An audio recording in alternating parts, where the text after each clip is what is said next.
नमस्कार साथियों, पिछले कई दिनों से 2 सितंबर से हमने कुछ शुरू किया। लगातार हमने खुलासे किए सेबी चेयरपर्सन माधवी जी के विषय में, उनकी किन कंपनीज से क्या लिंक्स हैं, ये सब हमने आपको बताया। 2 सितंबर को मैंने एक प्रेस वार्ता की कि 16 करोड़ 80 लाख आईसीआईसीआई से, आईसीआईसीआई बैंक और आईसीआईसीआई प्रूडेंशियल से अलग अलग वक्त में अलग अलग कैटेगरीज में उन्होंने कैसे अर्जित किए। उस दौरान आईसीआईसीआई के कई केसेस सेबी में थे। 3 सितंबर को आईसीआईसीआई ने कुछ जवाब दिए हमें, और उन जवाबों पे हमने फिर से 6 सितंबर को हमने फिर से कुछ और काउंटर क्वेश्चंस किए जिसका जवाब अभी नहीं आया। 6 सितंबर को हमने एक और खुलासा किया कि कैसे माधवी जी और उनके पति की एक प्रॉपर्टी में कैरल इन्फो सर्विसेज लिमिटेड नाम की एक कंपनी किराए पे रह रही है, किराए पे ले रखा है बंबई में। और ये कैरल जो कंपनी है, ये वोकार्ड की ही कंपनी है। वोकार्ड के भी कुछ फाइलें सेबी में गई हुई हैं, केसेस सेबी डील कर रही थी। 10 सितंबर को हमने एक और खुलासा किया। ये मैं थोड़ा रिकैप कर रहा हूं, I am just recapping everything so that your memory is refreshed and then I come to today's allegations. 10 सितंबर को हमने एक और खुलासा किया कि माधवी जी ने सार्वजनिक तौर पे कहा कि Agora advisory private limited dormant हो गई थी जब से वो सेबी में आई। वो गलत बयानी थी, वो झूठ था। ना केवल अघोरा लगातार उसके बाद भी कंसल्टेंसी सर्विसेज दे रही थी, बड़े बड़े कॉर्पोरेट्स को दे रही थी, बड़ी बड़ी कंपनीज को दे रही थी, ऐसी कंपनीज को दे रही थी जो सेबी से भी, जिनका केसेस सेबी में खुले हुए थे। ना केवल ये, बल्कि माधवी जी अघोरा एडवाइजरी प्राइवेट लिमिटेड की 99% शेयर होल्डर थी। ये हमने आपको 10 तारीख को बताया। इस दौरान Mahindra and Mahindra, doctor Reddy's laboratories, Pidilite, इन सब ने हमें छोटा छोटा जवाब दिया। उन्होंने ये अपने जवाब में ये स्वीकार किया कि उन्होंने अघोरा को पेमेंट्स दी हैं कंसल्टेंसी की एवज में। यही बात हम खुलासा करके सामने लाए थे, तो उन्होंने ये कंफर्म किया है। क्योंकि ये पेमेंट्स जो माधवी जी के पति की कंपनी, वैसे तो माधवी जी 99% शेयर होल्डर हैं, लेकिन जॉइंट कंपनी को जो कंसल्टेंसी की मार्फत ये पेमेंट्स आई हैं, वो section 5 code on conflict of interest of members of board 2008 की अवहेलना करता है, उसको वायलेट करता है। यही हमारा पॉइंट था, ये साबित हुआ। इसके बाद महिंद्रा ने अभी तक जवाब नहीं दिया इस बात का कि जो धवल बुच साहब को पर्सनली भी एक सैलरी गई और उनकी कंसल्टेंसी कंपनी अघोरा को भी पैसा दिया, इसके बारे में कोई स्पष्टीकरण महिंद्रा एंड महिंद्रा ने अभी तक नहीं दिया। क्या महिंद्रा एंड महिंद्रा को नहीं पता था कि धवल जी की पत्नी सेबी में है? केवाईसी नहीं हुआ था क्या? हम सबको तो अकाउंट खोलने में केवाईसी होता है, क्या इन्हें मालूम नहीं था क्या? आप धवल बुच साहब को पर्सनली भी पैसा दे रहे हो, उनकी कंपनी को भी पैसा दे रहे हो। 4.78 करोड़ पर्सनली दिया, 4 करोड़ 78 लाख और 2 करोड़ 59 लाख अघोरा एडवाइजरी को दिया, तथाकथित डॉर्मेंट कंपनी को दिया। So called dormant company got this money from companies which SEBI was adjudicating. This is our point. अब जवाब में आप, माधवी जी ने भी कोई जवाब दिए, मैं देख रहा था। जवाब में आप कहें कि साहब हमारी ये क्वालिफिकेशन है, आप बोले पवन जी आपने ये क्यों किया, सवाल आप मुझसे पूछें तो क्या मैं अपनी डिग्रियां गिनाऊंगा? मैं आपको जवाब दूंगा कि मैंने ये गलत किया, सही किया, जो भी किया। आप डिग्रीज का, हम आपकी बहुत कदर करते हैं।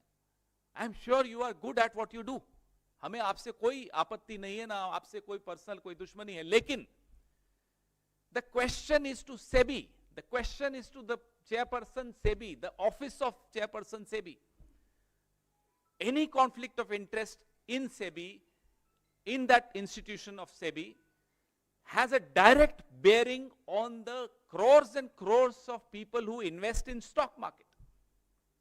हमारे सवाल SEBI की चेयरपर्सन की कुर्सी से हैं, इस संस्था से हैं, क्योंकि कोई भी हितों का टकराव जब होता है तो उसका खामियाजा, उसकी कीमत करोड़ों उन लोगों को, मिडिल क्लास के उन लोगों को चुकानी पड़ती है जो शेयर मार्केट में निवेश करते हैं। अब मैं अपनी आज की खुलासे पे आता हूं। मेरे साथियों को कहूंगा कि अब स्लाइड को आगे बढ़ाएं। पहला खुलासा तो ये कि 2017 से 23 के बीच में माधवी जी होल टाइम मेंबर और उसके बाद सेबी की चेयरपर्सन की हैसियत से, तभी बन चुकी थी होल टाइम मेंबर 17 में, लिस्टेड सिक्योरिटीज में ट्रेडिंग कर रही थी। आप टेबल दिखाइए, ये टेबल है 17-18 का टेबल आपके सामने है। 4 करोड़ 72 लाख, 18-19 में 19 करोड़ 54 लाख, 19-20 में 2 करोड़ 6 लाख, 20-21 में 6 करोड़ 91 लाख। ये आपके सामने है। टोटल 36 करोड़ 96 लाख, लगभग 37 करोड़ की इन्होंने ट्रेडिंग लिस्टेड सिक्योरिटीज में की है। आप कहेंगे तो क्या हुआ? तो उसका जवाब यह है कि ये भी सेक्शन 6, ये सेक्शन 6 इसमें है, आपको मैं दे रहा हूं, of SEBI's code on conflict of interest for members की अवहेलना है। ये कॉन्फ्लिक्ट ऑफ इंटरेस्ट है, ये वायलेशन है, ये सीधे सीधे वायलेशन की कैटेगरी में आता है। आप अपने जवाब में लिखती हैं, मैंने बता दिया था, माफ कीजिएगा, मुझे याद है लेटरल एंट्री पहले हुई थी। दामोदरन नाम के एक अधिकारी थे, अफसर थे, 50 शेयर थे उनके पास एसबीआई के, उन्होंने वो लौटा दिए, वो बाहर कर दिए, फिर उन्होंने वो ऑफिस लिया। तो ये उदाहरण होता है। तो आप ये कह दें कि मैंने सूचित कर दिया, किसको किया किसको नहीं किया, उससे मायने नहीं रखता। फिर आप अपनी डिग्रीज बताएं, मायने नहीं रखती। पूरा सम्मान है आपकी डिग्रीज को, मेहनत की होगी आपने उन डिग्रीज को पाने के लिए। We are not questioning all that, we are questioning what were you doing, why were you lying when you said it was a dormant company, Agora was a dormant company. It was not dormant, it was getting consultancy. Then the other lie, yesterday I saw, we'll give you a detailed response in a few days on her response. The other lie we saw yesterday, कि जब मैं अपना घर किराए पे दे रही थी, मुझे नहीं मालूम था कि वो कंपनी वोकार्ड से रिलेटेड, आप सेबी में है। आपको तो अपने ऑफिस को, एक पीए को, क्या पियोन को बोलना है कि जरा चेक करना गूगल पे ये कंपनी किसकी है। हमें मालूम पड़ गया, आपको मालूम पड़ने में देर हो गई। ये कैसे मान सकते हैं? फिर आप ही में से कुछ खुलासा किसी ने पिछले हफ्ते किया कि उस घर में कौन रहता था, वो कार्ड के अपनी वो जो फैमिली है उन्हीं के पास वो घर। तो हमारे सवाल तो ये हैं। तो ये मैंने आपको बताया कि 17 से 23 के बीच में, वो टेबल फिर से एक बार दिखाइए, ये इनकी लिस्टेड सिक्योरिटीज में इन्होंने ये ट्रेडिंग की है। अब नंबर 2, 17 से 21 के बीच में माधवी जी के पास कुछ फॉरेन एसेट्स थे। हम पूछना चाहते हैं कि पहली बार आपने इन फॉरेन एसेट्स के बारे में सरकार की किस एजेंसी के सामने यह सूचना दी थी? When was the first time she declared these foreign assets to which agency of the government? ये हमारा बड़ा स्पष्ट सवाल है। और फिर से कह रहा हूं, आपकी डिग्रीज को हम रिस्पेक्ट करते हैं, तो डिग्रीज के अलावा का जवाब दीजिएगा। Is it true that Miss Madhavi P. Butch was actively involved in Agora Partners Pte Singapore as she was the signatory in the bank account. आपने कहा आपका कोई मतलब नहीं था, लेकिन हम ये जानना चाहते हैं कि क्या माधवी जी अगोरा पार्टनर्स पीटीई सिंगापुर, अगोरा एडवाइजरी तो हिंदुस्तान की कंपनी है, अगोरा पार्टनर्स पीटीई सिंगापुर की कंपनी है, क्या आप उससे संबंधित थी? क्या आप उसके बैंक अकाउंट में हस्ताक्षर करता नहीं थी? weren't you a signatory to the bank account of Agora Partners PTE Singapore? बड़े स्पष्ट सवाल हैं। जो फंड्स विदेशों के जिसमें उन्होंने इन्वेस्टमेंट किया है, ये लिस्ट आपके सामने है। Vanguard total stock market ETF, ARK innovation ETF, global X या ग्लोबल 10 MSCI चाइना, रुक जाइए, China, consumer CHIQ, Invesco China, technology ETF। हम और आप मन में बड़े व्यथित होते हैं कि चाइना के प्रोडक्ट्स हिंदुस्तान में क्यों, अलीबाबा क्या कर रहे हैं, PM केयर में चाइना का पैसा क्यों आ रहा है, ये सब सवाल हम पूछते रहते हैं और प्रधानमंत्री भी हमें भाषण सबको देते रहते हैं। लेकिन ये बड़ा परेशान करने वाली बात है कि सेबी की चेयरपर्सन माधवी जी चाइनीज फंड्स में भी पैसा लगा रही हैं। प्रधानमंत्री की क्लीन चिट देते हैं चाइना को, हमें मालूम है, लेकिन सेबी की चेयरपर्सन चाइनीज फंड्स में भी इन्वेस्ट कर रही हैं, ये भी जानकारी हमने आपके से साझा की। सवाल हमारे प्रधानमंत्री से है, Is the Prime Minister aware that the SEBI chairperson has been trading in listed securities while in possession of unpublished price sensitive information? आप जिस पद पर बैठी हैं, आपके पास ऐसी सूचनाएं हैं जो किसी कंपनी के शेयर्स की कीमत पर असर डाल सकती हैं। You have access to that price sensitive information of these companies. आप जहां बैठी हैं वहां she was trading in listed securities. ये प्रधानमंत्री से हम जानना चाहते हैं, क्या आपको ये जानकारी थी, है? नहीं है तो आप दे दी हमने।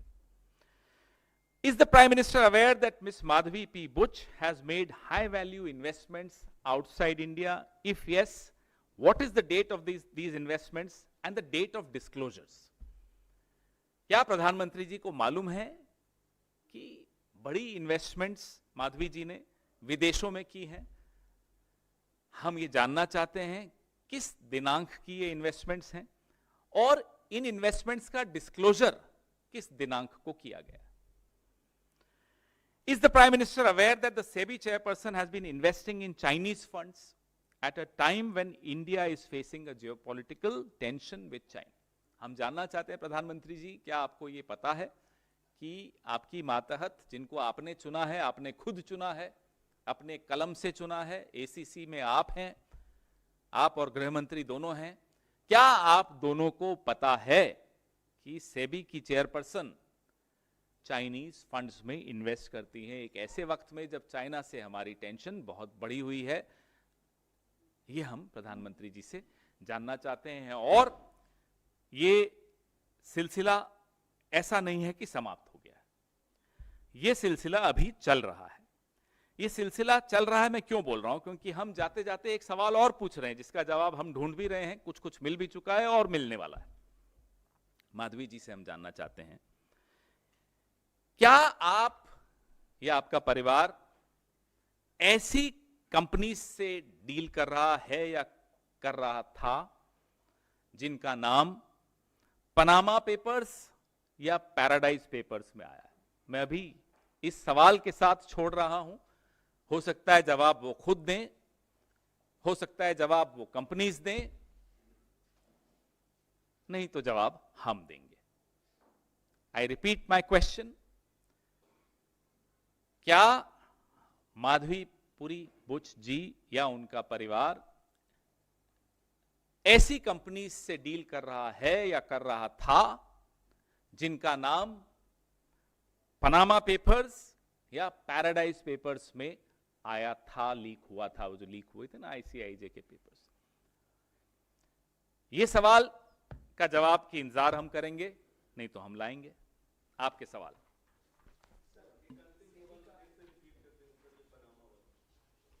हिंदी में, इंग्लिश में? हम माधवीपुरी बुच जी से और उनके परिवार से ये जानना चाहते हैं, क्योंकि वो सेबी की चेयरपर्सन है, इसलिए ये सवाल प्रासंगिक है कि क्या ऐसी किसी कंपनी से आपने या आपके परिवार ने कोई रिश्ता रखा था या रखा है जिन कंपनीज का नाम पनामा पेपर्स या पैराडाइज पेपर्स में आया था? सर, आपके पिछले 2 खुलासे के बाद उनका एक बयान आया है। उन्होंने कहा है कि जब से मैं सेबी से जुड़ा हूं तब से अंगोरा एडवाइजरी, अंगोरा क्या बोलते हैं समूह या महिंद्रा समूह, आईसीआईसी बैंक, इन तमाम कंपनियों से मैं कोई पेपर नहीं निपटाया। और उन्होंने कहा ये दुर्भाग्यपूर्ण है, आरोप दुर्भाग्यपूर्ण है। मैंने पढ़ा, ये अगोरा में उनकी शेयर होल्डिंग है। इसकी तारीख है 20 जून 2024। एक कागज दिया, लगातार मैंने आपको सूचनाएं दी, लगातार आपको बताया, 4-5 चीजें ही हैं, उनका जवाब अभी तक नहीं मिला है। पूरे मामले को लेकर, लेकिन सिर्फ राजनीतिक आरोप और इसका जवाब राजनीतिक मंच से दिया जा रहा है। कानूनी कार्रवाई का क्या विकल्प है? हम इंतजार कर रहे हैं प्रधानमंत्री क्या एक्शन लेंगे, वित्त मंत्री क्या एक्शन लेंगी। हम अपना काम कर रहे हैं और हमारे एक सांसद हैं, हमारी नहीं किसी और पार्टी की सांसद हैं, वो लोकपाल में गई हैं, तो ये सब तो आपके सामने हो ही रहा है। लेकिन हम अपना काम, जो कि जानकारियां, ऐसे खुलासे हैं जो आपसे हम साझा कर रहे हैं, जिसका सीधा सीधा प्रभाव इस देश के करोड़ों ऐसे लोगों पर पड़ता है जो शेयर मार्केट में इन्वेस्ट करते हैं। पवन जी, आपके आरोपों के बाद बुच दंपत्ति ने कहा कि ये आरोप हमारी छवि खराब करने के लिए, और इस हालत में उन्होंने कानूनी कार्रवाई का भी संकेत दिया और कहा कि आईटी रिटर्न प्राप्त करना हमारे मौलिक अधिकार का उल्लंघन है और यह गैर कानूनी है। भाई, हमने तो कहीं आईटी रिटर्न्स दिए नहीं है, कहीं दिए हैं किसी को मिले हैं? हमारी किसी प्रेस रिलीज में है? आप जो आपको कार्रवाई करनी कीजिए। हम अपनी जिम्मेदारी, इस समाज के प्रति जो हमारी जिम्मेदारी विपक्ष की हैसियत से है, ऐसी जानकारी जो या तो आपने छिपाई या नहीं बताई या असत्य जानकारी दी, उसको हम आपके सामने रख रहे हैं।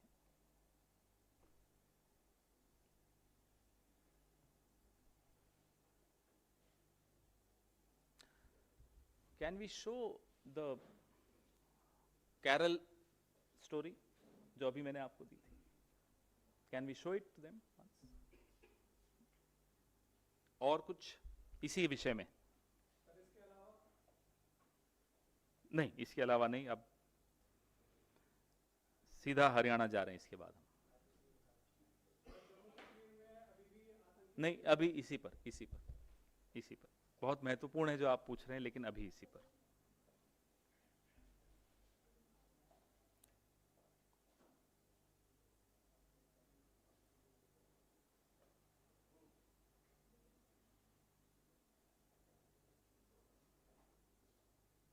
दिखा सकते हैं आप?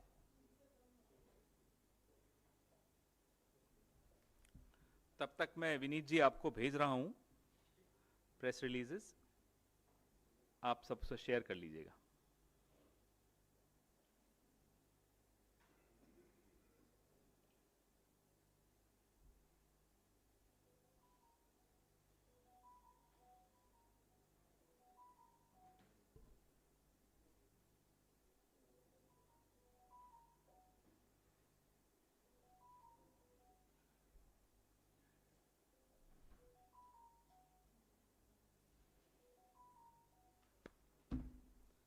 नहीं दिखा पा रहे तो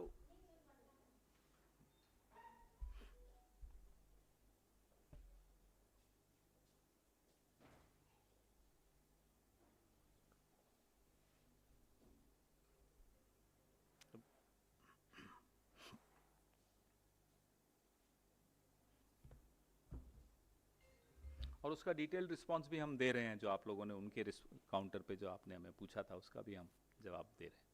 हालांकि उसमें ज़्यादा है नहीं, उन्होंने वही जवाब दिए जो बाकी कंपनीज ने दिए हैं, उसी को दोहराया है। कुछ अपनी डिग्रीज के बारे में बोला है, हाँ, ये वाला दिखाइए।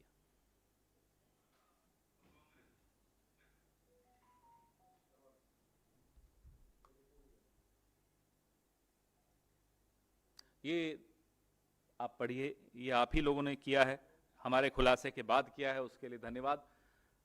कुछ पत्रकार शायद इस प्रॉपर्टी पे पहुंचे जो किराए पे दी गई है, और ये कंफर्म हुआ कि उसमें ये लोग रह रहे हैं। ये जानकारी आपके लिए भी साझा करना मेरे लिए जरूरी था। तो खोजी पत्रकारिता फिर से जीवित हुई है। धन्यवाद। Thank you.